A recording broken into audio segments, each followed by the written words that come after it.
Pausa no podcast pro momento da Hora do Pastel.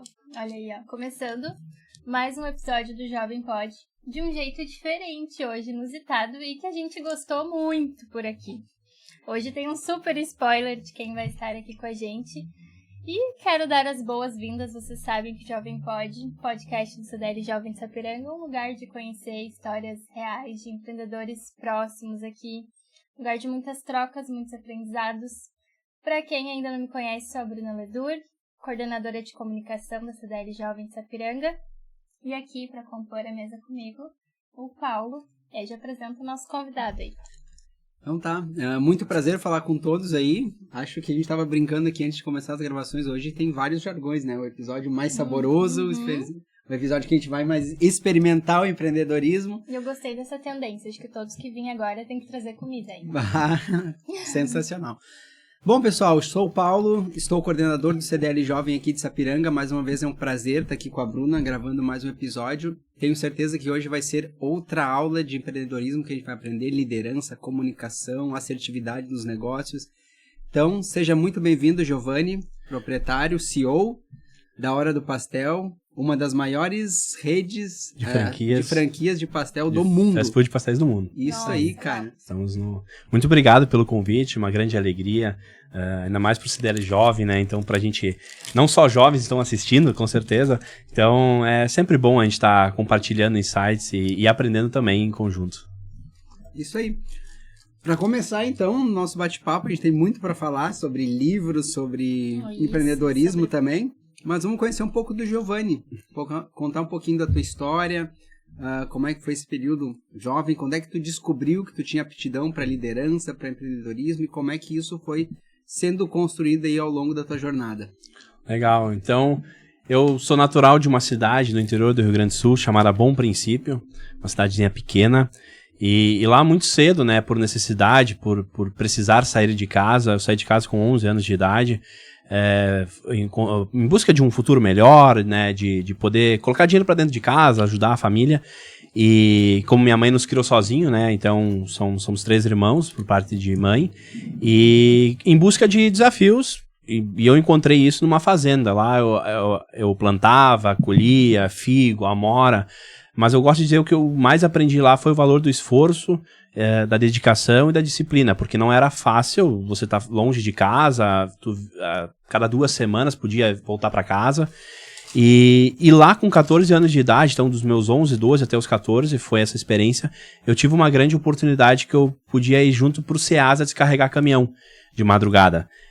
Foi uma grande oportunidade, mas também me trouxe uma outra dor que logo mais eu vou explicar. A oportunidade foi porque eu pude enxergar uma cidade enorme que era Porto Alegre. E lá, no meio das caixas, caminhão, descarregava, tinha um delay de tempo que não tinha o que fazer.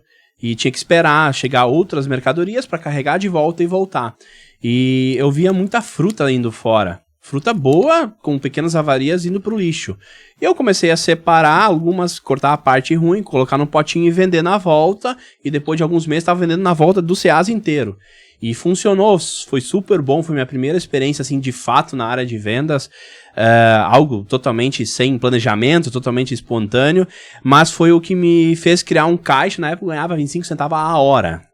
Né? Então, a hora, 25 centavos. E eu vendia os potinhos a uns 52 reais. Então eu via que aquilo, como pode a gente ganhar dinheiro, né, de uma maneira inteligente. Então descarregar caminhão era pesado, era trabalhoso, ir na roça, no sol, né, e 25 centavos a hora, e em questão de segundos era R$2. E aquilo foi uma grande virada, assim, na minha mente, sabe? De entender o valor do dinheiro e principalmente, hoje eu entendo de uma maneira clara o poder da venda, né? Mas num subconsciente lá, eu já tinha esse valor. E eu consegui comprar meu primeiro computador com 14 anos de idade. Então, numa época que ter um computador já era muito difícil no interior. E aquele computador, eu tive acesso a Google, na época Orkut, ele exponenciou, assim, eu sempre fui muito imperativo. Então, expulso de alguns colégios, né? Mas nunca por brigar, nunca por fazer mal a alguém. Sim. Mas não ficava quieto, notas boas, mas depois que fazia a prova, aprontava, né? Atrapalhava os colegas. E aquilo foi uma virada de chave. voltei, retornei com 15 ali, 16 pra mãe ali, na volta ali. Não diretamente morando junto, mas na volta. Tive uma oportunidade muito boa, com 17 para 18 anos, para a área de vendas, então, numa grande empresa, onde trabalhei praticamente 1 ano, fui bem feliz, até um ponto que foi uma outra grande virada, né, que aí vem a história do livro. Em uma segunda-feira de manhã, fui chamado no escritório, e na época eu tinha feito alguma coisa bem ousada, que foi mandar e-mails para engenheiros e arquitetos. Era na área de construção civil. E ninguém nunca tinha ousado em fazer algo disso, nem se falava. E eu queria prospectar mais. Eu tinha uma carteira de clientes boas, mas aquilo não estava me levando em primeiro lugar. E eu precisava ter mais clientes para poder ter um faturamento maior. As minhas cidades eram menores do que os meus colegas que já estavam há mais anos na empresa. E eu redigi um e-mail e mandei para mais de 1000 e-mails. A única questão é que tinha muito erro de português. Muito erro. Vocês escrito com C cedilha. Erros absurdos. Porque eu parei de estudar na 8ª série. E mesmo que eu parei de estudar na 8ª série, desde a 4ª série, eu não dei mais valor à escola. Eu ia lá, fazia a prova. Português nunca foi minha aula predileta. Então eu era literalmente um analfabeto na escrita. Sabia falar, sabia vender, mas não sabia mal e mal escrever. Isso foi uma situação bem chata. Na época o gestor ele teve que me desligar, porque não era assim, ele teve reclamação e não era uma questão que a empresa queria alguém que não estava formado naquela área, uma empresa que já tinha um certo viés na questão de educação, e me desligou, mas também foi uma virada, porque me colocou na cabeça que só porque tá bom não quer dizer que a gente não corre alguns riscos, né? E nesse caso foi o risco de eu estar muito bem nas vendas, mas alguma coisa que eu não estava deixando de lado veio a me prejudicar. Eu peguei a rescisão, foi aí que começou a área da alimentação. Eu já tinha viajado bastante por causa desta empresa, né? E com base nas vivências de viajar o estado do Rio Grande do Sul todo, um pouquinho de Santa Catarina, eu vi que a alimentação era algo que todo dia alguém come, então é algo muito legal. E eu fundei, então, comprei uma lancheria, né, transformei ela num restaurante, foi meu primeiro negócio com 19 anos para 20 na área da alimentação. E foi muito bom durante 2 anos, assim, foi um momento bem legal, bastante aprendizado. Depois vendemos por questões pessoais, né, e depois de ter vendido, 6 meses depois a pessoa queria devolver, porque não estava dando certo. E aí, de novo, né, por isso que eu gosto muito de falar, e aqui eu quero trazer isso, a importância da gente valorizar a nossa história. Porque ao longo do nosso passado, a gente tem tanta aula que a gente às vezes não dá bola, né? Então o passado é nosso professor. E uma coisa que depois de 3 anos, quando fundei a Hora do Pastel, eu usei a base do restaurante como exemplo. Quando vendemos, ele era muito o nosso DNA. Ou seja, não tinha um manual na parede, não tinha uma receita, ele era a gente fazendo o negócio. Quando a pessoa comprou, ela, por questão de desavença, ela mandou metade do pessoal embora, porque não conhecia, né? E o que em 2 anos gerou um bom resultado, tinha apartamento, tinha comprado terreno, tinha comprado casa, gerou bons frutos, em menos de 6 meses estava literalmente quebrado. Então, fechando as portas, né? Sem condições mínimas, sem funcionário para trabalhar, tudo errado. E aí isso me pegava para entender o que aconteceu. E eu fiquei matutando isso. Mas eu tinha que botar dinheiro para dentro e correr atrás, porque isso gerou uma dívida para mim. Eu tive que pagar imobiliária. Então, com 22 anos de idade, eu estava pior do que quando eu saí de casa com 11, porque então eu estava totalmente endividado e negativo. E voltei para a área de vendas, o pessoal foi me chamando, fazia trabalho por contrato. Então, um exemplo que eu gosto de falar muito era um falecido amigo meu, seu Rômulo. Ele tinha várias lojas em Caxias do Sul, na Serra. Ele tinha um estoque gigante de mercadoria e de cama, mesa e banho que estava lá parado, e ele não vendia. Eu fiz uma proposta para ele, para a gente fazer um outlet, vender em 6 meses. E ganhasse uma comissão, e deu certo, e ali eu consegui juntar um bom dinheiro, quitar as dívidas e zerei. Você é visionário também, porque há um tempo atrás não era tão comum essa ideia do outlet, isso é bem recente, né? Também, isso foi em 2013, 2012, 13, e era uma questão que eu sempre, hoje na hora do pastel tem muita inteligência, né, envolvida, mas estoque é dinheiro. Então, eles iam para São Paulo, comprava mercadoria nova, não vendia pro estoque, não vendia pro estoque. Só que eles tinham muito capital, muito dinheiro. Aquilo não fazia diferença no fluxo de caixa. Mas aquilo, quando tu descia, era o terceiro piso, tu descia lá embaixo, tu olhava aquilo lá e eu chutava em torno de 600 a 800 mil de estoque. E ele, não, tem 200 mil. Eu disse, não, tem mais ou menos isso. Aí fomos fazer a conta, tinha 1,5 milhão, quase 2. Caramba. E a gente vendeu em 6 meses tudo. Então, com lucro, com margem, eu tive uma boa comissão e aí eu fiz alguns trabalhos para outras lojas deles, outras pessoas começaram a me procurar. Um grande amigo meu, depois na época também fiz um trabalho para a revista, depois vendi shows para ele, ajudei a fazer essa parte. E aí surgiu, mas eu queria voltar para a área de alimentação, eu já tinha o desejo de algo, já estava planejando e conheci a minha esposa que hoje, né, a gente mora aqui em Sapiranga, ela é daqui, e aí eu vim para cá. Mas quando eu vim para cá, esse mesmo trabalho, ele não é que ele não foi tão bem aceito, mas ele não era tão bem visto, porque é uma cidade menor, interior, então o comércio era mais fechado. Então vou dar um exemplo simples, nas cidades maiores, naquela época, você ia num comércio e falava pro dono do comércio, olha, tá entrando 150 pessoas por dia aqui, 40 estão saindo sem sacola. Essas pessoas, elas poderiam ter comprado. Se a gente fizer essa estratégia, dá pra gente melhorar. Era um pitch de venda que eu tinha. Aqui, o pessoal capaz de chamar a polícia. Não, como é que tu sabe disso? Eu digo, olha, porque eu cuidei, eu fiquei na frente da loja porque eu quero te ajudar. Exato. Tô cuidando do teu negócio, coisa que eu deveria estar fazendo. Exato. Então, outras ações, então, ticket médio. Eu visitava as lojas, claro que eu não vou falar nomes aqui, mas isso é normal, tá? A gente tem isso, a gente briga isso diariamente também com nossas lojas. Atendimento bom, não é fácil. E a gente ia em lojas onde, quando eu saía sem comprar, a pessoa quase agradecia.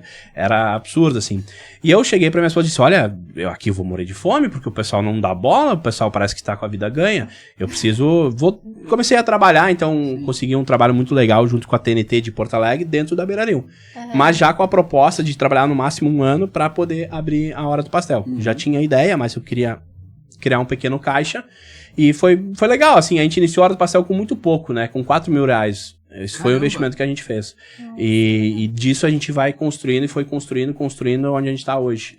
Então, todos esses aprendizados a gente usa hoje no dia a dia das operações. Hoje mais cedo eu estava falando com um franqueado, inclusive, que está buscando ir para mais uma unidade.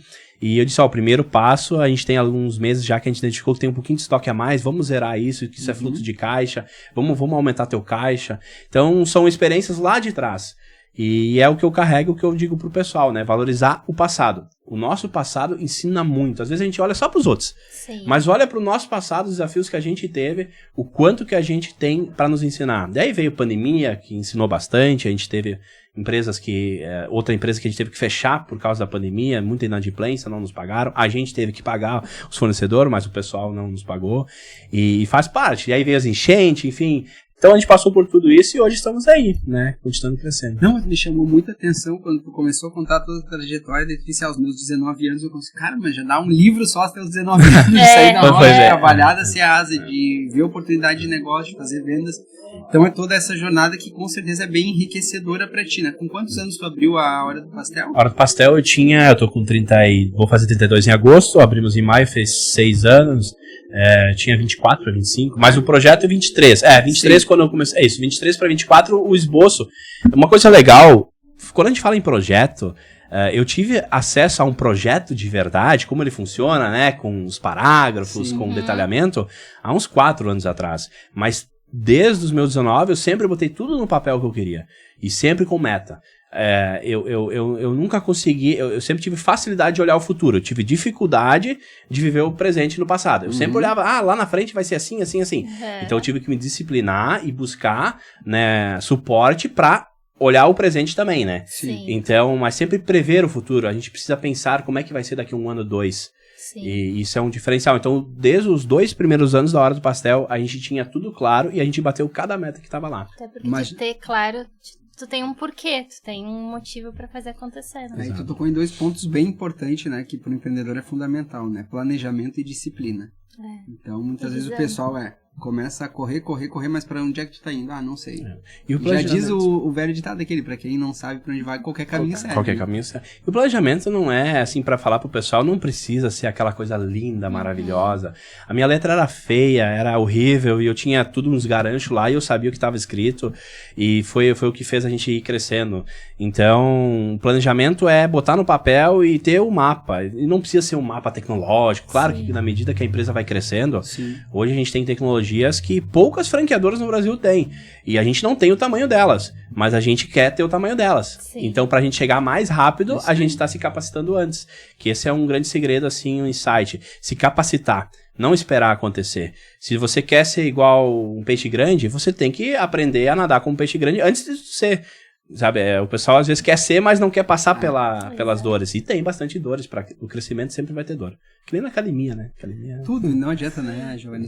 Tudo na vida leva tempo e tudo tem um processo, né? É como tu disse, às vezes o pessoal não quer se preparar, mas quer ser CEO de uma empresa grande. Cara, pra isso tem toda uma jornada. Todo mundo quer liderar e ninguém quer servir, né? Ninguém quer aprender, ninguém quer servir nesse período. Legal. Uma coisa que me chamou a atenção também é a questão de estar atento e criar as oportunidades. Lá do início da tua história que tu contou, lá tava com tempo livre na SEAS e tu tinha um tempo livre, ou tu podia ficar ali sentado reclamando.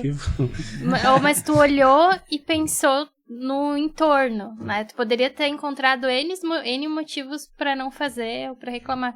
Então, teve aquela visão, começou a fazer dinheiro, já saiu dos 25 centavos a hora para fazer, como tu disse, R$1,50, R$2 em segundos.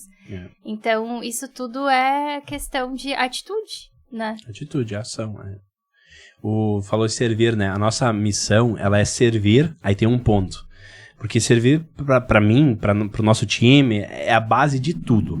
Então, senão a gente não teria franquia, por exemplo, porque o nosso papel como franqueador é servir o franqueado, e o papel do franqueado é servir o colaborador, e o papel do colaborador é servir o cliente.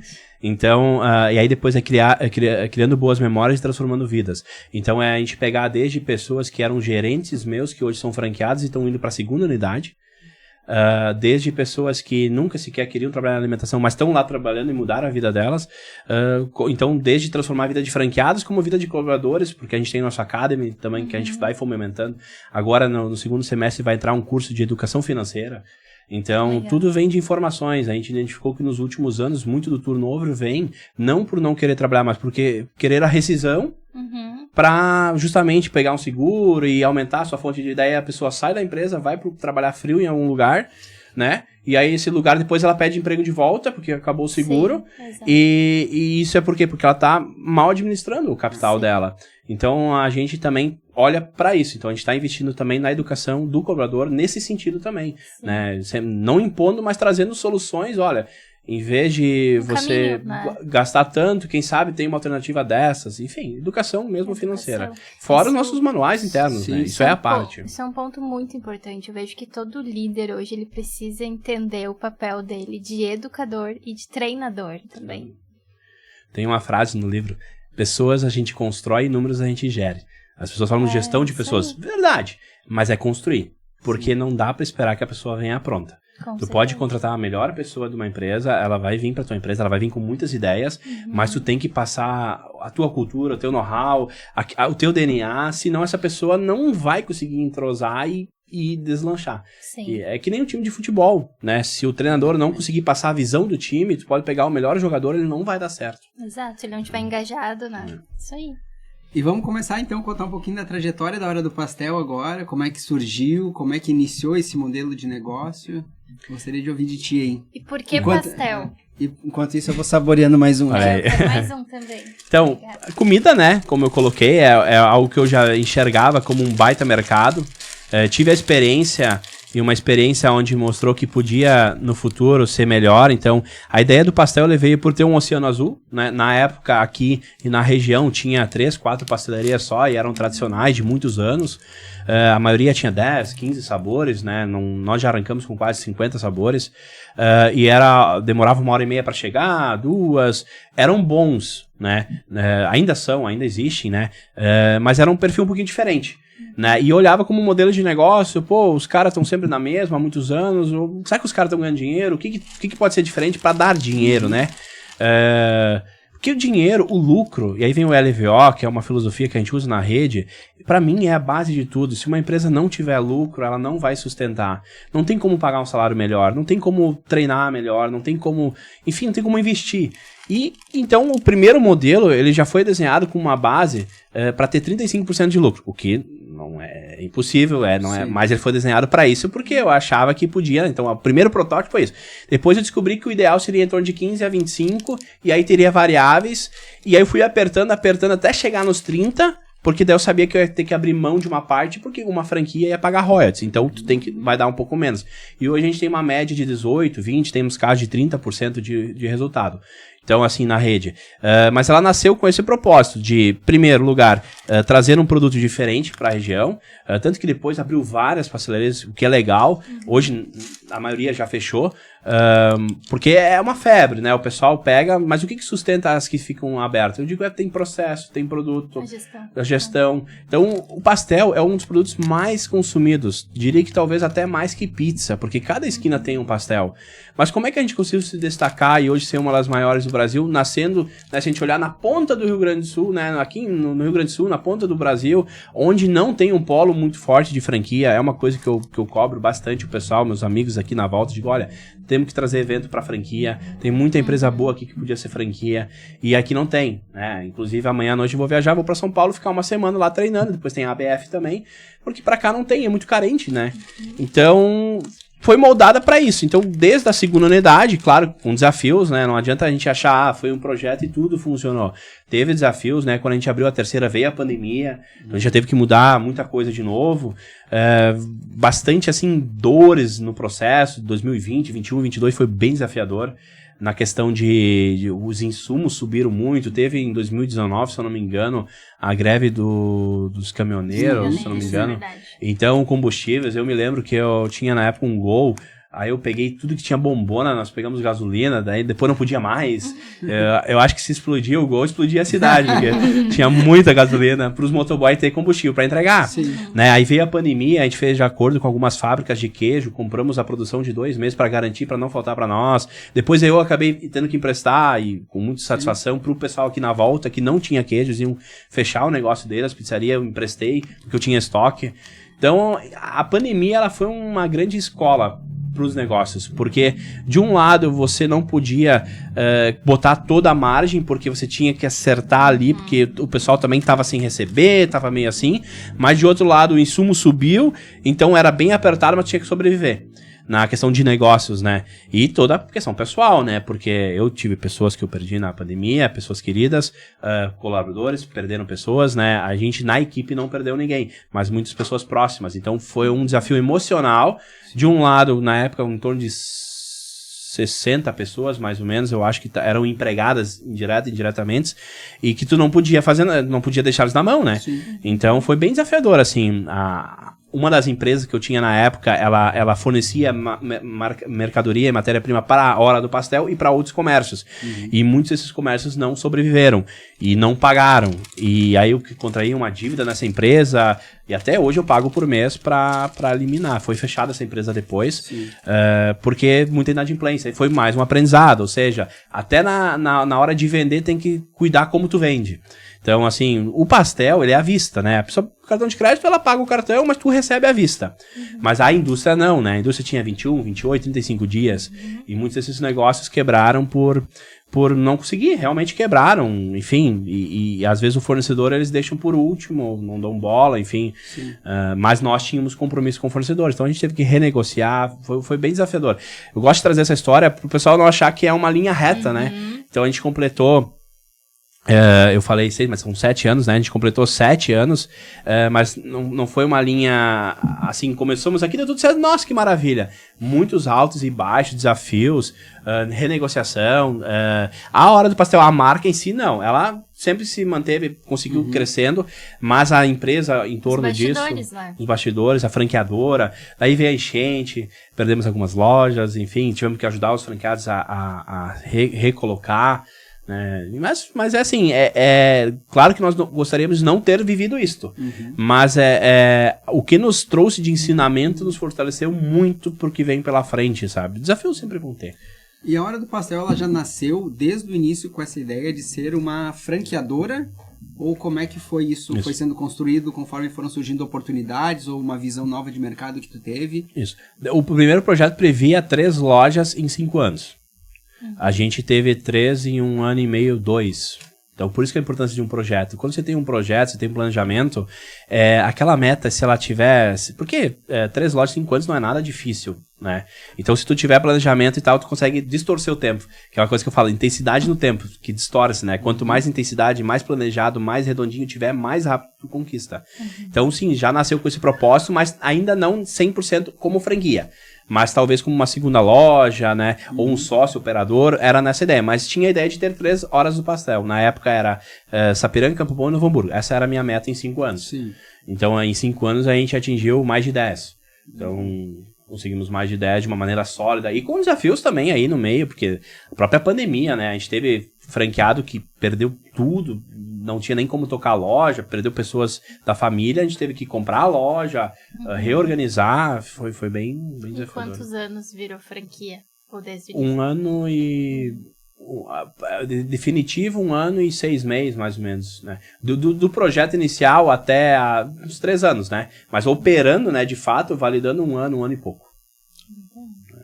Aí foi a primeira, eu lembro que foi a minha mãe faz 9 de agosto aniversário, né? E dia 8 de agosto foi quando foi fundado a franqueadora, no caso, porque a marca, a loja, ela nasceu como uma loja, né? E aí foi criada a franqueadora que administra a loja, né? E a marca, né? Sim. E ela foi dia 8 de agosto de 2019. 9 de agosto é aniversário da minha mãe também, cara. Agosto também? Ah, legal. Beijo, mãe. Beijo, isso aí. Cara, e como é que funciona hoje a questão de fornecimento para essas franquias? É a empresa franqueadora que fica responsável pelos fornecedores? Como é que funciona isso? Se o Paulo chegasse hoje, Giovanni, quero abrir uma franquia da Hora do Pastel. Perfeito. Para a gente poder manter o padrão, a qualidade, o mesmo pastel que você come aqui ou come em qualquer cidade, tem que ter alguns fornecedores que são cruciais, que são padrões, que não tem como fugir. Dentro deles, embalagem, né? A nossa receita de massa, a questão de alguns outros insumos, como o mix de tempero, tudo tem que ser padrão. Então, essas são universais, atendem toda a rede. O requeijão, os queijos, né? Agora, algumas coisas locais, por exemplo, tempero verde, vamos lá, as proteínas, por exemplo, a proteína, a gente tem várias marcas grandes de frango, então depende da cidade, aquela empresa de frango entrega frango, a carne de gado, aquele açougue homologado entrega a carne de gado, então são algumas coisas. A gente desenvolveu uma tecnologia que facilita com que o franqueado consiga fazer na própria unidade, hoje, os próprios recheios, né, de uma maneira bem prática.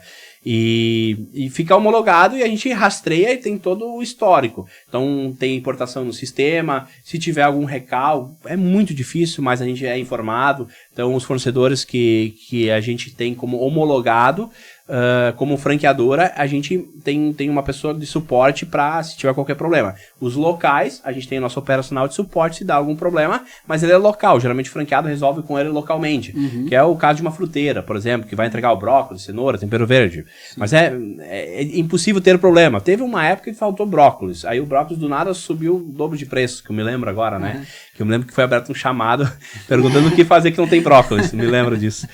Mas faz alguns anos já. Então são locais, a gente trata dessa maneira, que é a maneira mais eficiente e certeira quando a gente fala de franchise.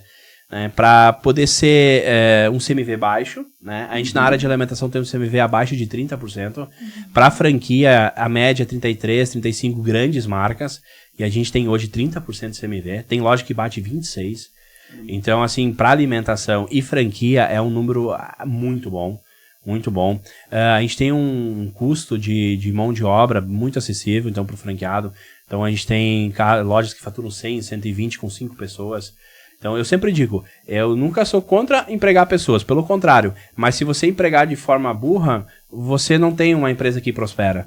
Você tem que ter... Desde o início eu dizia, olha, é melhor... A primeira hora do pastel chegou a ter 14 pessoas. Nossa. 14. A gente iniciou o atendimento, eu acho que a gente foi pioneiro na cidade com a questão do link. Porque não tinha, né? Aí a gente foi atrás de uma empresa e eles foram lá e desenvolveram o link para nós. A gente tinha 3 atendentes e tinha 2 telas para cada uma. Uma era o WhatsApp aberto e a outra o sistema.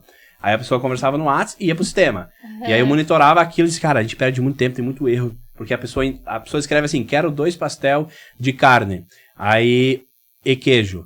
Aí, daí, tudo bem, é carne e queijo, é o que entende, mas depois ela, não, eu queria 3, queria 2 de carne e 1 de queijo. Então, a interpretação, a gente tava falhando nisso, né?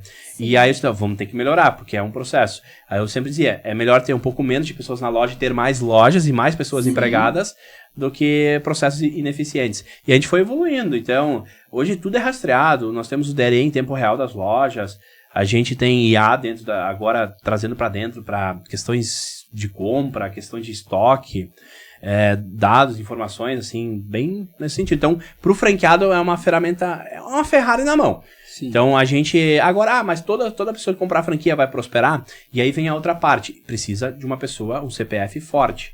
Então, é o que a gente vem buscando. A gente tem, assim, não posso me queixar, hoje não tem nenhum franqueado na rede que eu não gostaria que não tivesse. Ou seja, todos estão extremamente bem, com tendência de crescimento, né? Temos uma taxa alta de multifranqueados.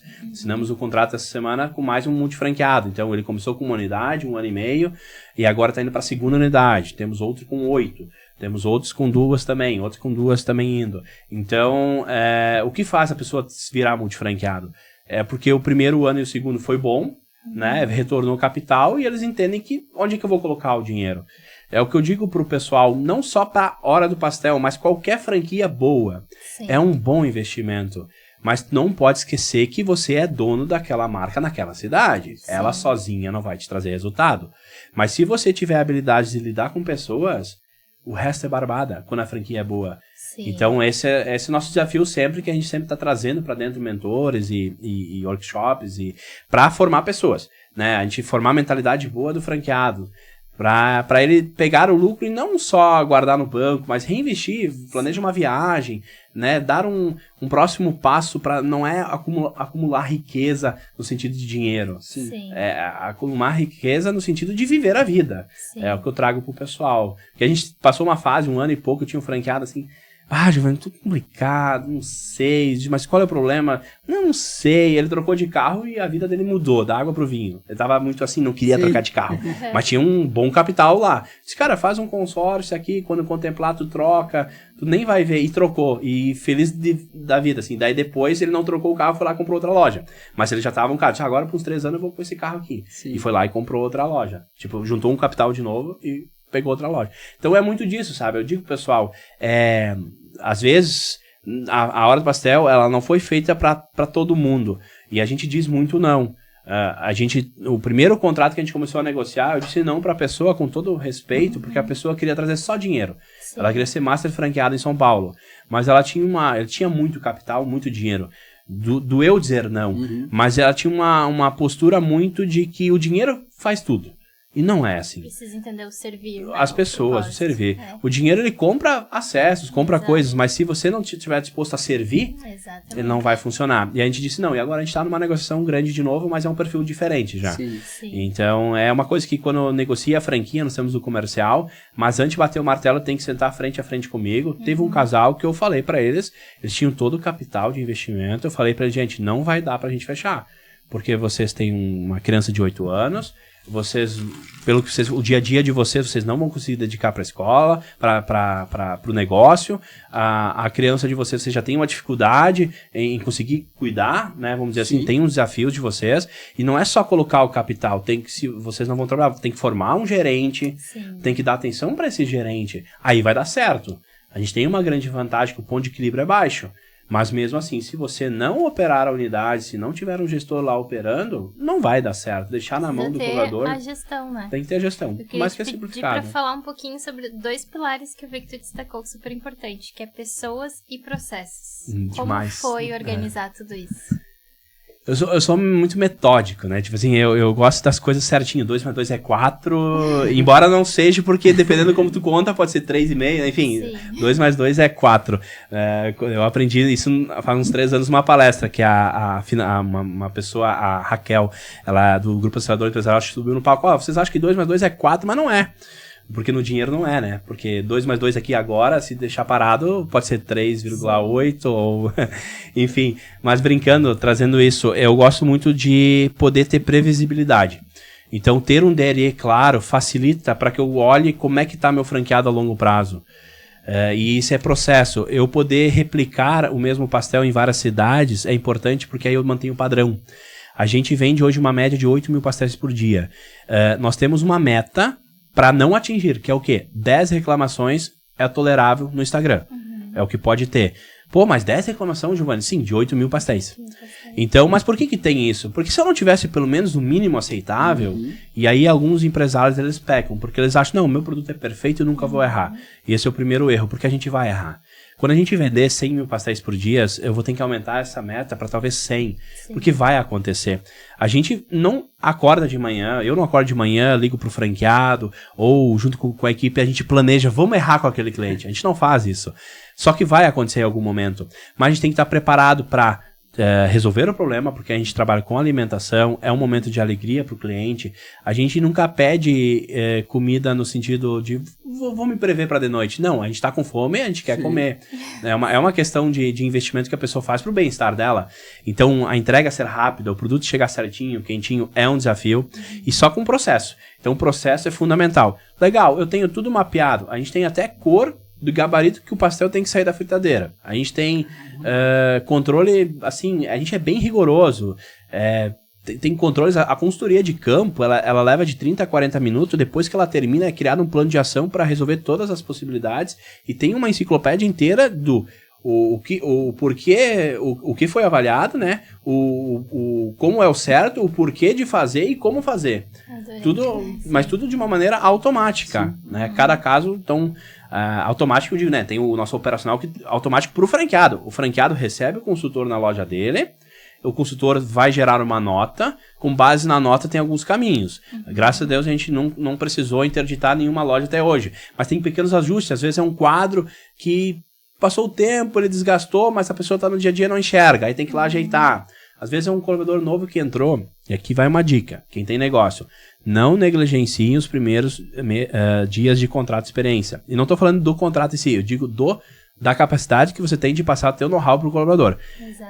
Tem muita gente eu vejo falando, e isso é minha opinião, que a pessoa trabalhou nos últimos anos em 3 lugares, em 3 lugares no último ano, não serve para contratar. Primeira coisa que eu faço, eu olho onde trabalhou. Eu vou olhar aquela empresa e vou olhar como é que essas pessoas tratam os funcionários. Como é que essas pessoas dão um onboard. Porque tem muita gente que entra numa empresa e é boa. Só que ela é jogada pra dentro. Sim. E depois de 30 dias é feito cobrança. Sim. Mas ela nem aprendeu a fazer o processo. Então é uma coisa que a gente trabalha muito, porque eu já falei com isso no passado. Eu também, lá no restaurante, enfim. Então eu trabalho muito isso. É uma coisa que eu analiso bastante quando a gente contrata, que não é só onde que trabalhou, mas é o perfil da pessoa. E depois que eu contratei, e quando a gente trata aqui processos, tá ok, tá tudo na parede, tudo bonitinho, tem videoaula, tem manuais, tem aplicativo para estudar em casa, tem tudo. Mas se o gestor não fazia um onboard, o que é um onboard ideal? Vou falar o nosso caso, as pessoas podem usar no contexto na loja delas. No nosso caso, nós temos atendimento, salão, temos o caixa e temos a cozinha. Dentro do atendimento nós temos mesa, nós temos o computador, o balcão, a geladeira. Então o básico que é, Paulo, então hoje é teu primeiro dia, na primeira hora eu vou te mostrar todo o nosso processo aqui dentro. Então aqui nós temos nossa mesa, olha como é importante a gente manter limpo, tá vendo que tá limpo? E começa a explicando o básico, e vai indo. Não é assim, aqui tem as mesas, aqui tem o computador e aqui tem o freezer. Não, aí chega na parte das bebidas, aqui temos nosso display. É muito importante estar tudo organizado, que a pessoa quando ela entra aqui na loja, ela vai olhar, se tá tudo organizado, vai dar fome para ela vai gostar de comprar aqui, que tá limpo. Então tudo isso vai colocando, por isso que leva 2 horas on board. Então vai lá, chega na cozinha, tem o controle na parede, o porquê que aquele controle tá lá, tem um gabarito, o porquê que o gabarito tá lá. Não é só, ali tem um gabarito, se tiver dúvida, tá ali. Né? E eu digo que a gente falhou por a gente ser bom a gente botar bastante energia nisso. Os nossos gabaritos atrás tem até o passo a passo do porquê e como fazer. Só que o que estava acontecendo? O gerente, atrás explica como fazer. Mas ele não comunicava. Não comunicava. Assim, então a gente viu que tinha que trabalhar isso. Então hoje eu diria que 70% do nosso investimento hoje é pessoas. Sim. 30% a gente inova ferramentas, mas muita coisa já está construída que a gente só precisa ir melhorando. Sim. Mas é pessoas. E cada vez mais pessoas. O que eu gosto muito de trazer no onboard é a história da empresa. História, missão, visão, valores. A gente tem um manual de cultura. Eu trago muito sempre lá, assim, como começou, por que a gente existe e onde a gente quer chegar. E assim, quando eu contrato um vendedor, ele não vai logo pra venda. Primeiro ele aprende a cultura. Então, os porquês, e do mais básico possível. Porque, é uma coisa óbvia, por que o cafezinho tem que estar sempre quente? Se precisar colocar meia térmica de café fora ali porque tá frio, coloca fora e faz de novo pra ter um café bom quando o cliente chega. E isso são coisas pequenas dentro de uma operação maior. Mas é isso que faz a diferença. Porque se a gente vai caprichando no pequeno, nas grandes coisas a gente vai ter o mesmo comportamento, né? Exatamente, colocou bem. Se a gente não cuidar do básico, do pequeno, quando for grande, esquece.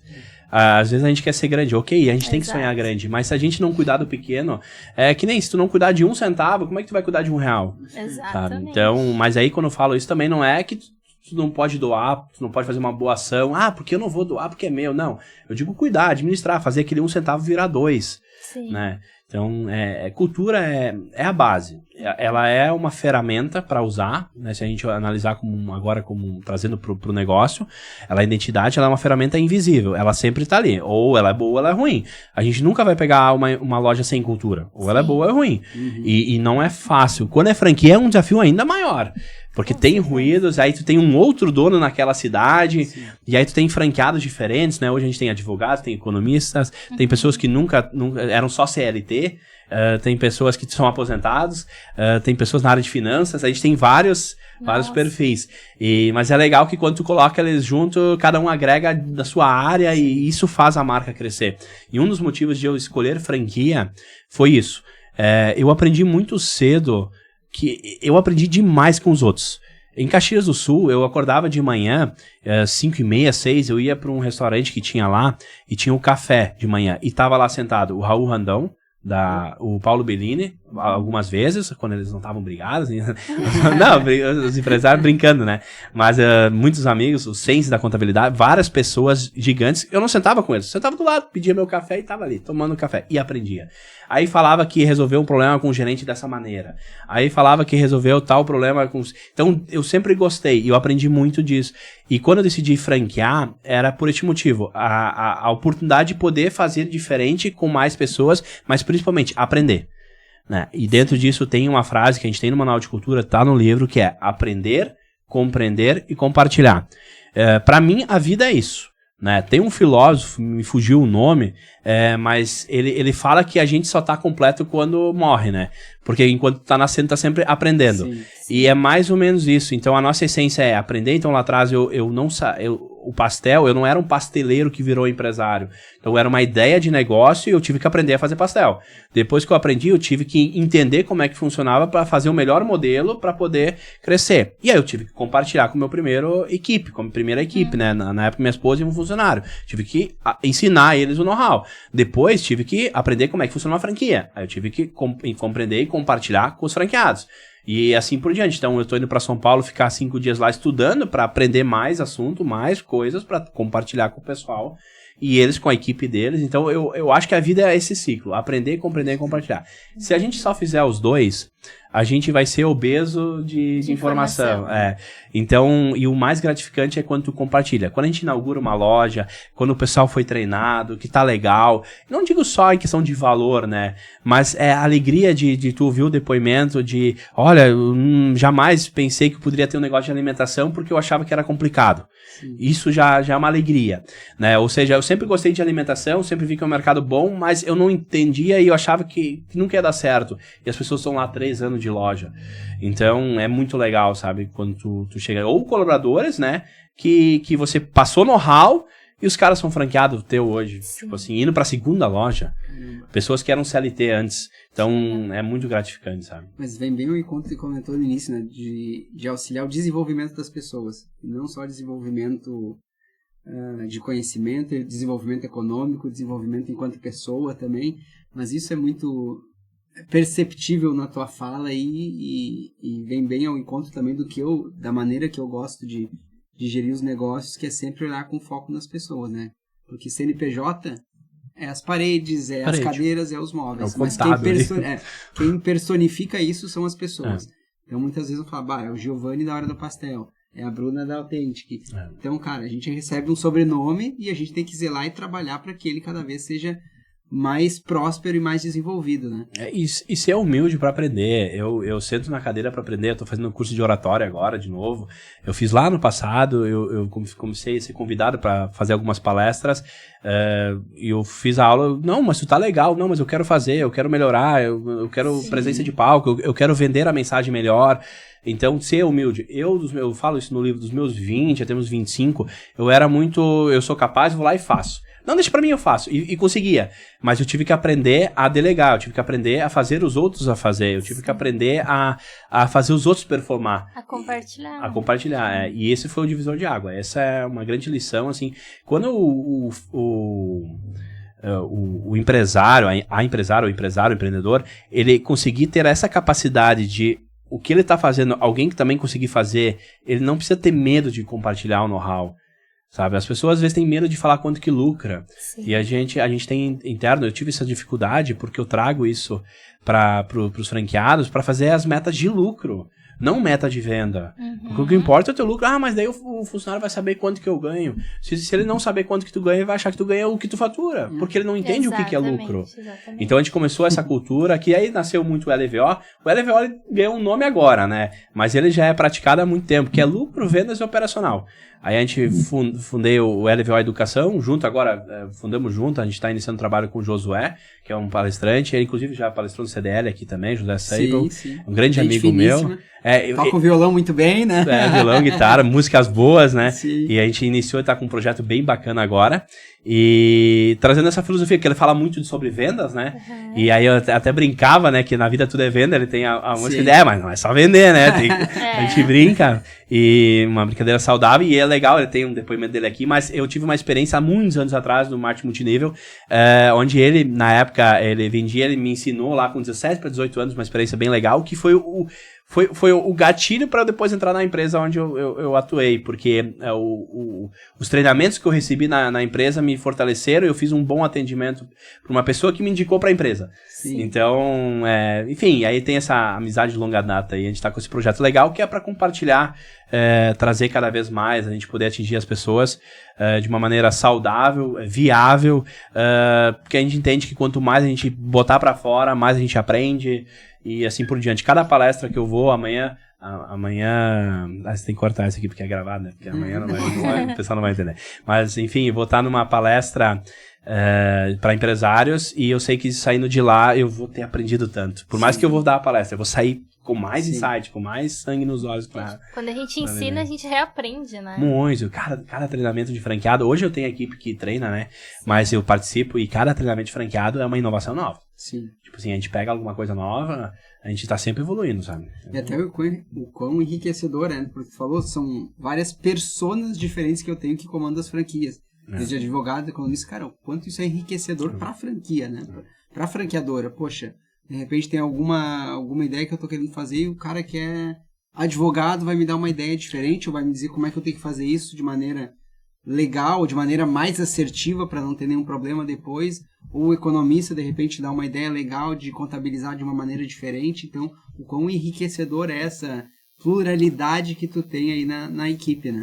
E funciona bem assim, porque a gente tá com o projeto da financeira ano que vem, a gente tem vários franqueados indo para a segunda unidade, mas quando vão pegar capital externo, porque a gente sempre aconselha a fazer 70%, 60% à vista e 30%, 40% externo para não queimar o capital todo, né? Sim.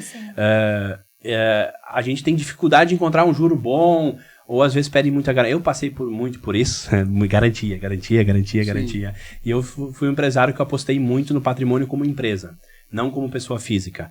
E eu, quando eu precisei, foi bem difícil, porque para tomar crédito era difícil, enfim. E tá certo que o banco trabalha assim, mas a nossa ideia da financeira é poder fomentar a segunda unidade do franqueado, uma parte direto, né? Com condições, ou seja, ele tem que estar operando 2 anos como franquia, né? Como a gente tem todos os dados, movimentação, DRE, contábil, tudo, a gente sabe que é seguro esse investimento, com uma taxa bem mais abaixo do mercado. para subsidiar crescimento de multifranqueados, para que eles não precisem colocar 100% do capital no risco na segunda unidade, Sim. porque pode vir algum desafio, né? Então a gente está com esse projeto e isso nasceu de conversar com um que é economista e um que trabalhou anos na área de finanças. Sim. Então assim, essa ideia eu fui perguntando, eles foram me dando norte e a gente iniciou esse projeto pro ano que vem. Então vai ter esse subsídio legal para os multifranqueados. Que legal. E hoje são quantas franquias que a Hora do Pastel tem? Isso. Abertas, né, que estão já a todo vapor, né, indo agora para 18, inauguradas, né. Sim. A gente tem a de São Paulo, que ela vai estar em transição para a loja de rua, a gente quer fazer uma flagship lá. A gente validou o mercado, testou fornecedor. Eu não queria vender para lá sem testar antes. É um grande mercado, é um mercado muito forte de pastel, então eu queria entender primeiro o mercado e agora a gente está em projeto do flagship. Atrapalhou um pouquinho por causa das enchentes. Então, como é uma flagship própria, eu tive que usar muito recurso aqui pra cá, né? A gente teve 6 unidades, então deu uma travada ali. Mas já tá a todo vapor esse ano e eu acho que até final do ano pode ser que se concretize. E aí a gente tem mais de 12 contratos ali em andamento são multifranqueados, né? São pessoas que já compraram unidade e estão para abrir. E temos outras em negociação final agora. Então, possivelmente a gente vai se tornar a número 1, porque a nossa missão, visão e valores é bem clara, e a nossa visão é ser a maior rede de fast food de pastéis do mundo até 2028. E a gente está trabalhando para atingir isso até lá, mas se tudo encaminhar como está encaminhando, a gente vai chegar a 2027, final de 2026, Sim. provavelmente. Então, de novo, tu tem um plano. Se você sabe para onde quer chegar, facilita. Tá? Então, e é isso aí. Né? Mas o legal é que tu tem a meta, cara, e tu tá te esforçando para o quanto antes atingir ela, né? Não é aquela coisa, bom, é só 2028 agora, então vou dar uma segurada. Não, cara. Quanto antes eu atingir, mais próspero vai ser o negócio, melhor vai ser o meu desenvolvimento e já vou construir uma outra meta, né? Porque é assim que a gente vai trabalhando. Quando eu fiz o trabalho de ajudar a vender nesses comércios, hoje é chamado de assessoria e consultoria. Na época eu não tinha empresa, era eu mesmo, e chegava e dizia, olha, tu pode aumentar tanto em faturamento, tanto em lucro, e eu entrava pro estoque, e eu olhava, porque várias manhas do café, teve uma estratégia que nós usamos numa loja, que nós botava café frio. Pra pessoa provar o primeiro gole, se ficar ressentida com aquilo, e aí já tinha um vendedor do lado e dizia, eu não acredito, deixa pra mim, eu vou passar um café novo especialmente pra ti. E aumentava o ticket médio daquele cliente. Sim. Então, assim, eu sempre tive bastante facilidade com isso e eu gostava disso, de achar soluções para vender mais. E a meta é uma coisa que eu nunca coloquei ela, então se o mês tem 30 dias, minha meta é tanto. Eu sempre calculava por 25. Sempre calculava. Então, assim, é uma coisa que eu, desde cedo, pra ter folga. Aí chegava, às vezes, dia 23, 24, tava batido. Mas raramente precisava de 2, 3 dias. Chegava a 27, tava batido. Então, eu acredito muito de intensidade, de foco. Sim. Então, a Praça Food Gestão de Ativos, que é a marca mãe, né? A gente adquiriu, a gente está trabalhando agora numa expansão de uma outra marca, mas um propósito também, mas é algo que foi planejado, algo que foi pensado para ser o momento certo, que é também na área de alimentação, para nada a ver com a Hora do Pastel, um outro produto, mas também com planejamento, com propósito, para não desviar o foco. O LVO Educação ele nasceu depois de 2 anos, encaixando as pecinhas do quebra-cabeça para não desviar o foco. Então, assim, eu sou muito de qualquer coisa que a gente coloca energia tem que ser de verdade, tem que botar. Só que a gente é uma pessoa só. E aí vem de novo, tem que compartilhar. Ou seja, eu sozinho não vou conseguir tocar uma outra marca de alimentação. Então, tem que achar alguém que tenha sangue nos olhos, uma pessoa com visão, né, uma pessoa que queira crescer na vida, né, que traga um projeto legal e aí apostar nisso. E é assim que funciona. A gente vai crescendo dessa maneira. E um ponto interessante que você tocou aqui nas metas de... Cara, o mês tem 30 dias, mas dividia por 25. E uma coisa muito normal que a gente vê, e não só no comércio, na indústria, todo mundo, cara, chegou aquela última semana do mês, é todo mundo sangue nos olhos correndo. E eu sempre comentava com o pessoal da equipe, cara, vamos trabalhar a primeira semana do mês como se fosse a última. Vamos começar desde o início do mês já, porque aí a gente chega mais tranquilo. Porque senão vai chegar dia 20, dia 25 e a gente vai estar fazendo de qualquer maneira, vendendo por vender, sem propósito, sem nenhuma qualidade para somente alcançar números. Eu gosto de calcular, tipo, eu pego assim a meta do mês e daí eu tenho uma média, tá? Quanto a gente vende por sábado, quanto a gente vende normalmente na sexta, pra eles terem uma noção de quanto é por dia. E aí eu já calculo lá na meta máxima. Então eu deixo claro que é uma construção, porque senão acontecia isso de focar lá na última semana, daí no último dia naquela loucura. é legal ver aquela Sim. emoção toda, é legal, porque às vezes era assim, não, Mas não tem coração que aguenta. Né? Exato, mas não precisa ser assim. Sim. Então a gente começou a dividir e eu mostrando pra eles, vocês estão vendo que a meta é isso? É vender as peças assim? Pois é. Não é difícil. Olha, isso que eu calculei na meta máxima. Verdade. Daí todo mundo começou a entender que era possível. É um passo de cada vez, né? Teve um livro que eu li esses tempos e o cara perguntou pra um outro cara, sabe como é que se come um elefante?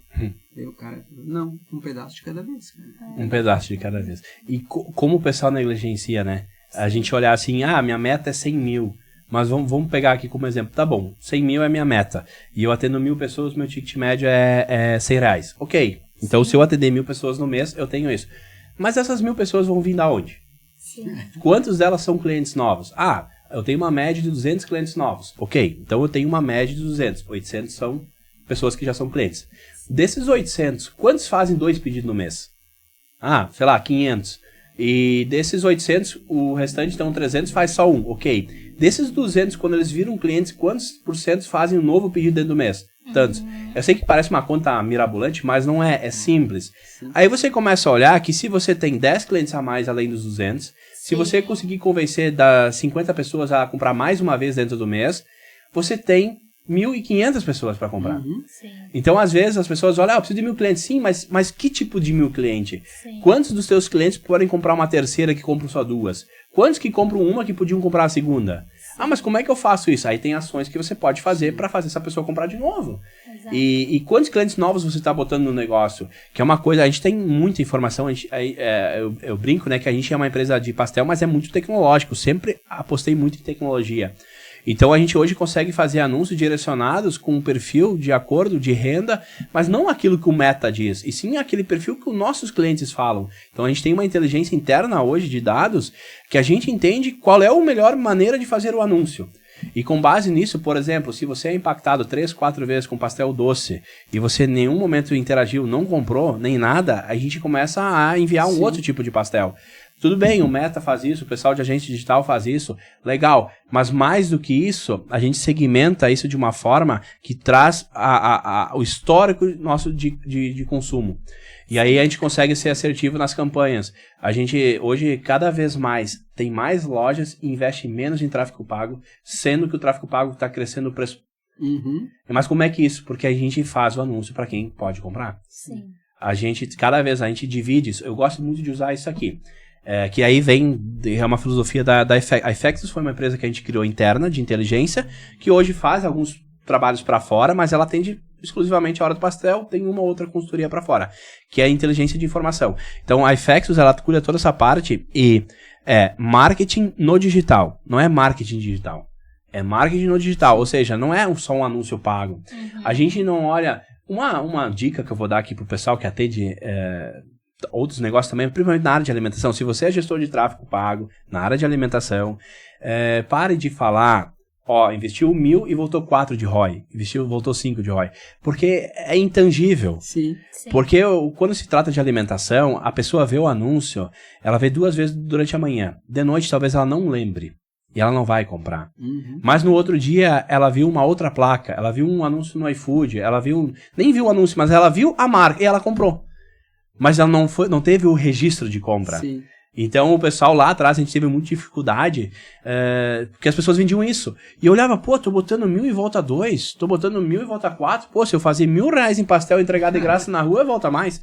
Mas aí, logo que eu sabia que não fazia sentido, sim, porque as vendas estavam aumentando, mas o que o pessoal dizia que voltava, não voltava. Sim. E aí a gente entendeu como analisar melhor. Então uma dica, né, que é marketing no digital. Não é só olhar o tráfego pago, é presença de marca, fortalecimento. Sim. O nosso pastel ele não é o mais barato. O pessoal, assim, não adianta dizer, nós temos promoções, mas não é o mais barato. Mas é o mais recheado, né? É mais recheado, mas eu diria que, assim, com certeza é o que tem, acho que o maior carinho por trás. Sim. Porque a gente se preocupa demais para entregar um produto de qualidade, ter uma recorrência alta, mas ele não é o mais acessível. Só que se a gente fosse o mais acessível, entregar o padrão que a gente entrega, a gente não estaria no mercado. E a gente foi uma empresa construída para vencer. A nossa base é crescer e crescer pessoas e só cresce com lucro.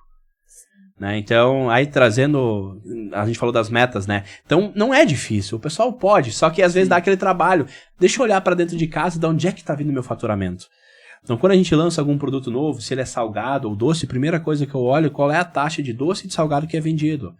Então, quanto que vale a pena eu fazer uma campanha de um pastel doce ou de um pastel salgado? Vou dar um exemplo, a gente fez um collab com o Macro Mix. Né? No passado fizemos um comercial, lá o Dia do Pastel, né? Com o Macro Mix, foi bem legal. E a gente, pra enxergar tava só vendo se era Rissul ou Macromix, mas foi o Macromix, que são os mesmos, né? Sim. Pra gente olhar qual era o produto ideal pra campanha, a gente olhou pros dados, identificou que o pastel de Kit Kat, na época, ele tinha uma boa venda quando anunciado, mas no orgânico não. Então, é um produto que tem capacidade de sair. E a gente usou ele e foi um recorde, assim, a curva subiu. Podia ter botado pastel de carne e queijo, podia ter botado chocolate com ouro branco, mas talvez não tinha tido o sucesso. Então, inteligência de dados no negócio é fundamental. E não importa se você é grande ou pequeno. O pessoal pode dizer assim, a hora do pastel, 8 mil pastel por dia, tem dinheiro para isso? Não. Desde o primeiro cliente, nós temos lá quanto que ele gastou, quanto que ele comprou, quanto que foi o lucro. Tem que ter informação. De clientes, né? Eu venho insistindo bastante nisso com eles lá. Tem. Na alimentação é um desafio por causa do aniversário, né? Porque você não tem isso. Sim. A gente conseguiu agora, conseguiu ser assertivo nisso agora, e a gente trabalha já os aniversários dos clientes agora também.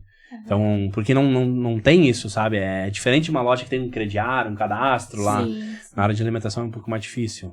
Cara, e que legal esse momento do aniversário. Não sei que tipo de ação vocês fazem, mas, poxa, quem é que não gosta de ser parabenizado no dia do aniversário? Cara, e a marca que tu consome, cara, se lembrou de mim, me mandou uma mensagem, me felicitou, ou me deu algum desconto especial porque é meu aniversário, cara, o cara vai cada vez mais se fidelizar a essa marca, né? São esses pequenos detalhes. Algumas lojas em teste, né? A gente tá dando pastel pra ela vir consumir no local de graça, né? Daí tá em teste ainda por causa das informações serem assertivas. Sim. Aí mandaram uma mensagem 7 dias antes pra pessoa ter tempo de consumir. Então, é tudo automático. Sim. Tipo, não precisa o gerente ligar pra pessoa, não, tudo automático. A gente separa os clientes por campeões, fiéis, promissores, detratores também. Então, tudo a gente cuida. Se a gente tiver uma reclamação, a gente vai entender o que aconteceu, trabalha eles. Cara, eu adoro quando a pessoa reclama, tipo assim, quando tem algo errado e reclama, porque aí a gente sabe que tá errado, entendeu? É uma consultoria de graça. De graça, de graça. Às vezes a gente investe muito pra alguém vir e te apontar as coisas e a gente fica insatisfeito quando um cliente faz uma reclamação. Mas é uma consultoria de graça. Devia agradecer. Exato. Giovanni, plante ideias e colha soluções. Isso. Como é que surgiu a ideia aqui desse livro? Conta um pouquinho pra nós, a história que tem aí por trás, como é que foi construído. Então, cara, ser demitido por erro de português é uma dor. Tu leva isso pro resto da vida. E eu vou dizer, eu levei isso até meus 26, 25 anos, levei isso pro coração. Sim. Não com o intuito de vingança, mas tipo assim, foi um combustível. Sim. Eu diria até assim, o seguinte, o que pra muitos seria uma fraqueza, pra mim talvez tenha sido um propulsor. Um motivador. Um motivador, porque me fez criar um desejo de ser melhor em português. Então eu comecei a ler, comecei a comprar livro, ler, e os livros me deram um mundo gigante pela frente. Eu li, assim, livros que hoje o pessoal tá lendo, naquela época eu já li, assim, achava legal e comprava, ia no sebo, comprava, então não tinha, assim, dinheiro sobrando pra comprar, no sebo comprava 10 livros, aí ia lendo. E eu disse, um dia eu vou escrever um livro, né? Isso foi eu tinha 23, 24 anos, então vai fazer uns 7, 8 anos. E botei na cabeça. Aí não tava saindo do papel, não pensava muito, até que eu botei lá no quarto, lá em casa, escrever o livro. Botei lá. Tava lá. Visível, todo dia. Isso. Aí com 26 para 27 comecei os esboços, mas não saía do chão, assim, bem complicado. Com 27, 28 deu certo, mas aí ele tava chato de ler, tava ruim, aí não tava legal. Aí eu pedi uma ajuda pra uma pessoa, ele ficou mais chato de ler ainda, muito técnico, ele não tinha uma linguagem bacana, e eu já tava num nível de ter uma leitura mais técnica, né, então eu já tava com o hábito de ler, então eu já olhava livros com palavras mais complicadas, e eu acabei trazendo esse know-how, e eu vi que não ia ser legal de ler, aí eu contratei uma pessoa para ajudar, né, que tem muito forte na área de escritura, de ler, de escrever, né, de escritora, e ela me deu todo o suporte e ajuda, e a gente fez o restante que faltava, e uma alegria, assim, foi bem aceito, assim, o pessoal tá gostando bastante, uma linguagem simples, folhas legais de folhear, tem algumas frases de impacto no meio, então todas as frases que estão ali foram pensadas a dedo, então não tem tipo chat GPT, né, é bem, assim, tem bastante suor aí. Bem vida real. Não, Bem a gente vida mesmo real. estava comentando antes de começar a gravação do episódio, quando eu peguei o livro e abri, cara, aquele livro que o cara quer ler, porque Sim. ele tem uma aparência legal, parece ser uma leitura que A flui foto muito colabora bem. na capa, né? A foto colabora, né? Qual Na delas? capa. Mas é isso, cara. Vou Tem algum... pegar um desses pra mim, não sei se é pra nós, né? Mas eu já Sim, vou comprar trouxe. porque eu sou um cara ávido por leitura. E aí tem uma regra, tem que ler em 30 dias. Isso aí. Se tu não ler, tem que devolver. Isso. Tem que devolver. Isso aí. Não, mas com certeza, cara. Eu adoro quando tem essas frases de impacto no meio, assim. Posso dar um spoiler aqui e mostrar? Pode. Tem umas poderosas aí. E onde encontrar o teu livro? Hoje ele tá na Amazon, né? E tem também direto com a editora. Mas na Amazon acho que é o mais prático. mais prático, é. Poxa, eu abri na mesma frase que eu li antes, ó. Acordou de manhã, não morreu? Motivo de felicidade. É buscar A gente- as pequenas coisas, né? Eu digo eu levei muitos anos pra entender essa frase. Tipo assim, de reclamar. Não foi reclamão, mas questionava, né? Não era satisfeito Sim. com nada. E hoje, se eu acordei de manhã, a alegria que eu tenho é absurda, assim. Eu tô sempre 320, assim, sempre animado.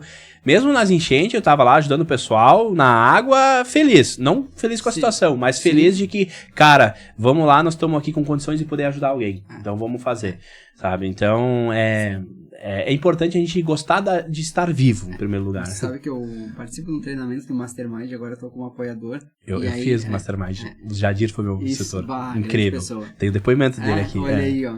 E aí, normalmente o pessoal perguntava, quem é que tem boas notícias pra trazer hoje? E aí o pessoal ficava meio quieto, meio envergonhado. Mas como não tem boas notícias? Não acordou com vida hoje? Não acordou bem? Cara, isso é Te uma boa alimentou, notícia. né? Isso aí, realmente às vezes a gente deixa passar. Não, a gente quer que Uhum. aconteça aquele extraordinário pra Sim. ter uma notícia boa. E acaba esquecendo do ordinário, que também é tão importante, né? Se a gente parar pra olhar ao nosso redor, tem muita coisa boa todo dia. Nossa. Não só o motivo de estar vivo, mas, Sim. cara, tem tantas coisas boas todo dia. Só que a gente acaba absorvendo mais o negativo, sei lá, por que disso? Talvez o ser humano tenha isso aí como facilidade. Não é fácil tu acordar de manhã e estar feliz, não é uma coisa fácil.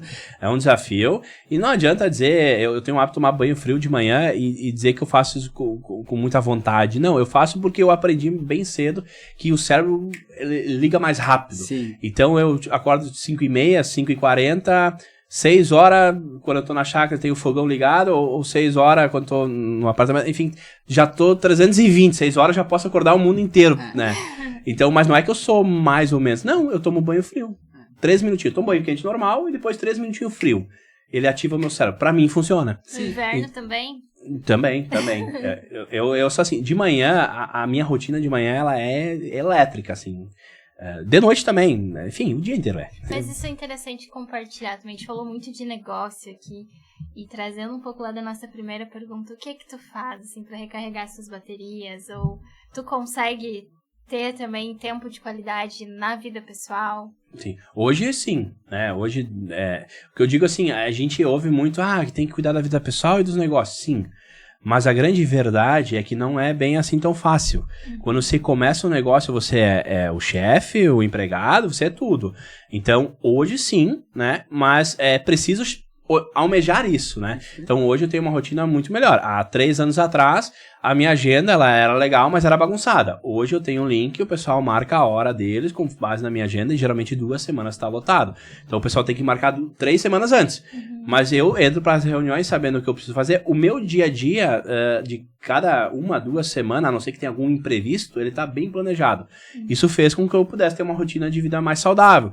Eu só foco no problema quando ele tá perto de ser resolvido. Sim. Por exemplo, eu entro para uma reunião de tal assunto quando é o momento. Então, isso faz ganhar tempo, otimizar. Em questão de rotina, assim, uma dica que eu dou, eu sei que não é fácil, mas é que também pra mim, eu não vou dizer que a gente era pobre, mas assim, chuveiro quente era difícil. Então, isso foi um hábito também, sabe? Então, depois que eu aprendi que isso ajuda a melhorar, eu comecei a gostar. É que nem academia. Eu não gosto de fazer exercício.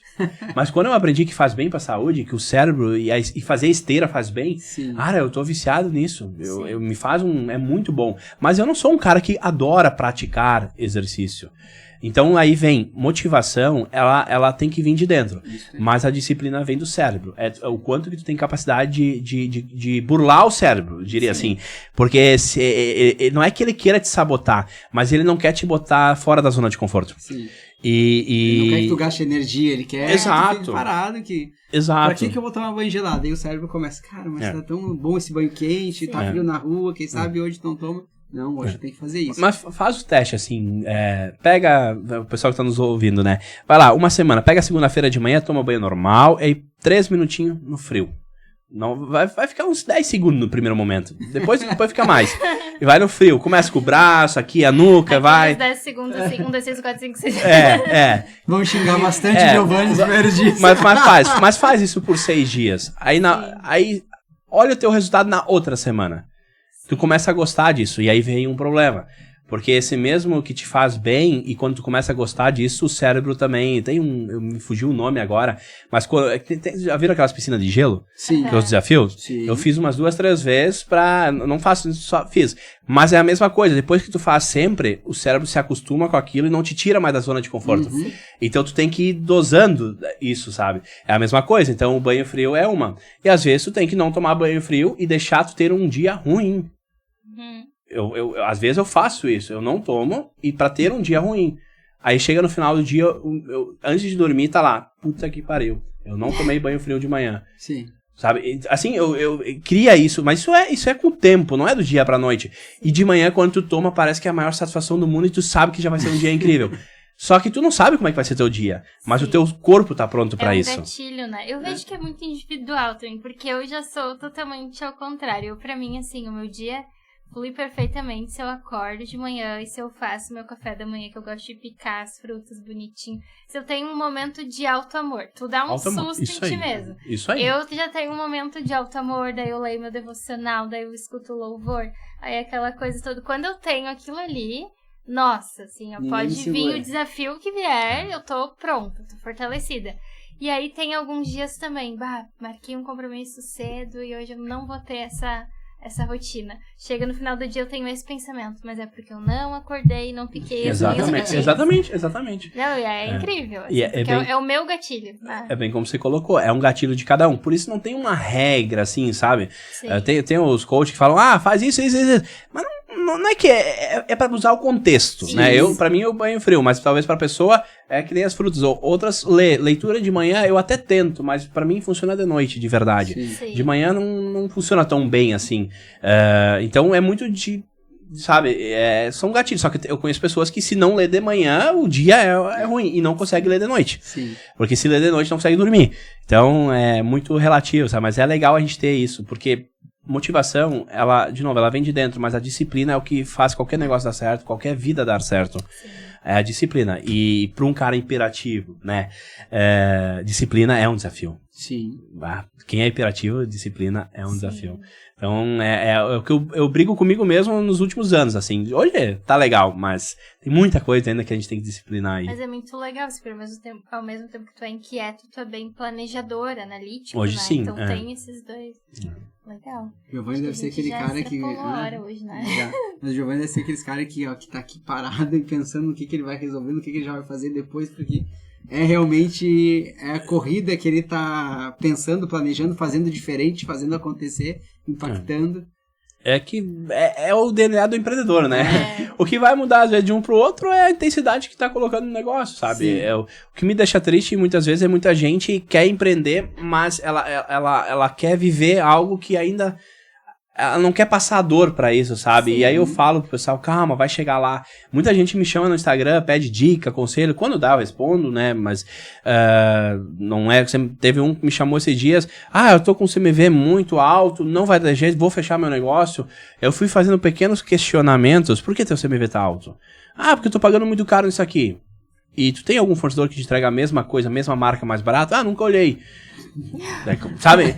Resumindo, 2 semanas depois sobrou dinheiro pra fazer propaganda. Agora tá crescendo o negócio dele. Sim. É o que eu digo assim, as pessoas dizem, tem que botar mais dinheiro no fluxo de caixa. Vai olhar teu estoque se não tem 1.000 parado lá. Exato. Não tem dinheiro pra fazer marketing, mas tem 2.000 parados em estoque que tá 30 dias lá que não vende. Exato. Então, e aí entra isso. Aí isso são dores que você tem que sentir. Sim. Então, quando tu tem persistência, automaticamente, ao natural, tu vai passar por essas dores. Porque tu não desiste. E aí a vida vai te ensinando. Traz um aprendizado. Muito. Então, eu acho que os erros, eles ensinam mais do que os acertos. Exato. O acerto tem alguém batendo palma, mas... É. Mas aquilo não, sei lá, tu tem um caminho. E outra coisa, estudar a concorrência, sabe? O pessoal olha a concorrência. Tem outra frase maravilhosa aqui que é: relacionamentos positivos formam parcerias vencedoras. Que é o nosso mantra, assim. Nós temos 3 frases no nosso manual de cultura, que é o que move a nossa empresa e onde sou sócio, enfim. Que é aprender, compreender e compartilhar, plante ideias e colher soluções, que é para fomentar ideias novas na equipe.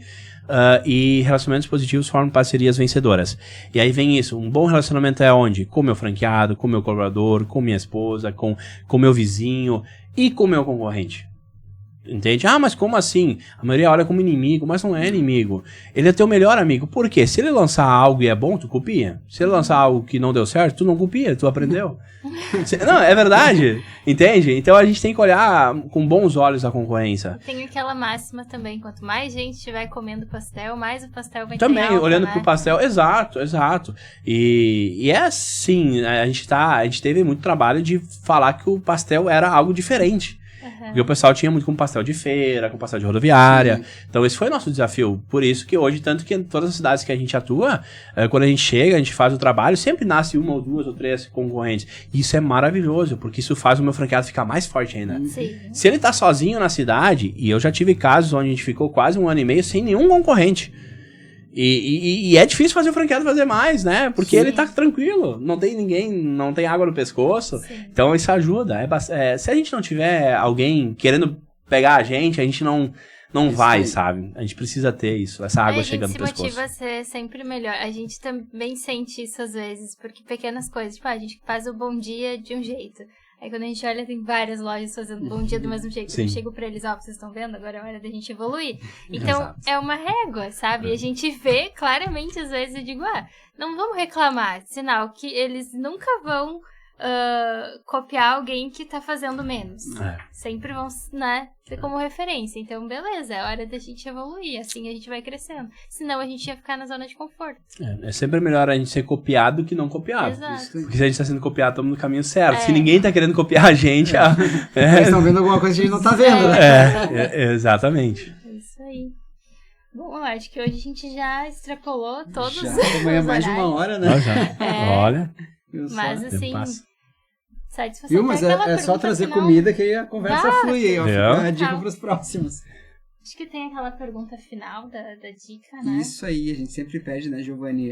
Aquela dica que tu quer dar pros outros empreendedores, olha, se eu soubesse disso antes, quando eu iniciei a Hora do Pastel, teria prosperado mais rápido, teria resolvido outro problema, ou teria me ajudado de alguma outra forma. O que o Giovanni de hoje sabe que gostaria de saber quando iniciou a Hora do Pastel?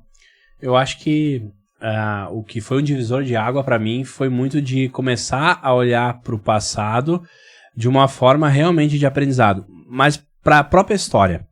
Então, por que eu trago isso? Porque a gente pode estudar várias histórias de pessoas que tiveram sucesso, só que só aparece o sucesso. É difícil tu pegar as histórias ruins, os desafios, mas a gente é uma enciclopédia cheia de fracasso. E quando a gente olha para o fracasso com outros olhos, não como derrotado, mas como uma oportunidade de aprender, e aí eu trago uma frase que é assim: pedir ajuda não é um sinal de fraqueza, mas é uma nova oportunidade de crescimento. Então, se a gente pede ajuda para alguém, eu não sabia fazer pastel, eu tive que aprender. Eu não sabia como é que funcionava uma franquia, tive que aprender. Então, eu acho que o maior ensinamento é não ter medo de pedir ajuda.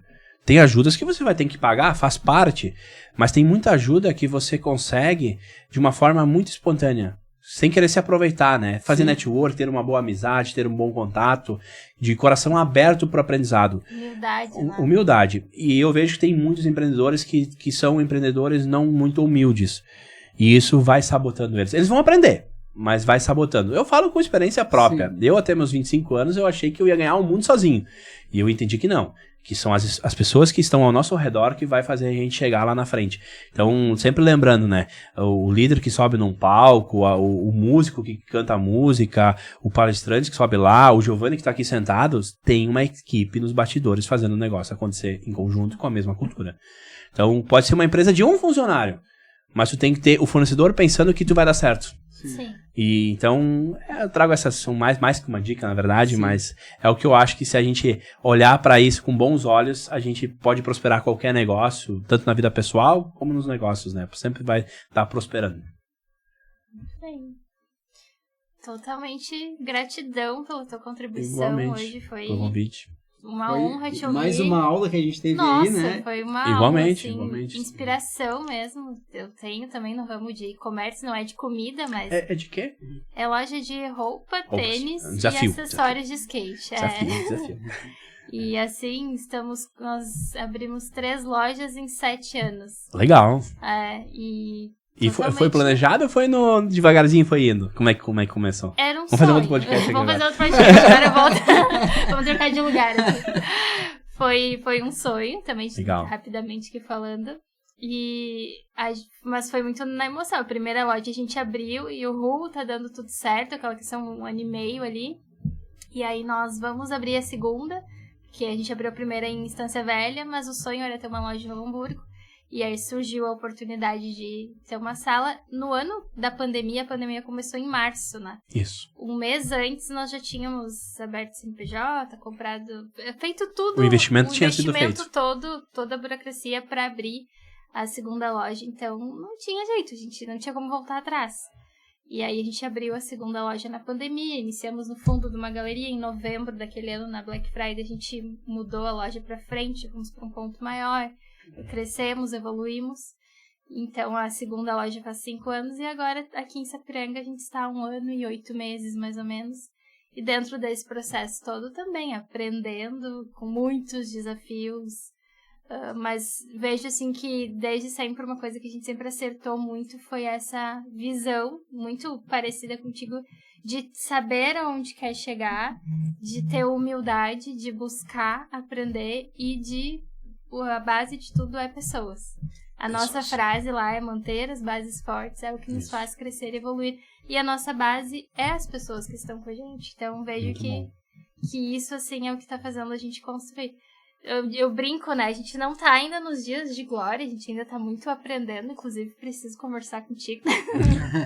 Mas vejo que estamos evoluindo e isso é muito importante. Legal. E bom ver que estamos no caminho certo, né? Agora eu quero uma aula, porque uma das nossas metas futuramente é essa questão de franquia. Legal, bacana. E tem mercado pra isso. Mas o legal é de ouvir que tem 7 anos, né? Isso. Sim. Porque se a gente olhar a média do Brasil, cada ano que passa, olha o que fecha. Então, 7 anos com pandemia, com E todos os com desafios. tempo. Então, é muito legal. Então, que bom.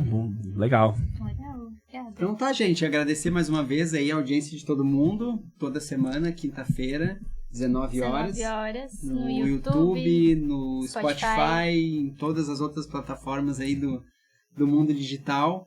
Sigam nossos episódios, deixem um like aí e sigam @CDL Jovem no Instagram. Isso aí, até o próximo episódio.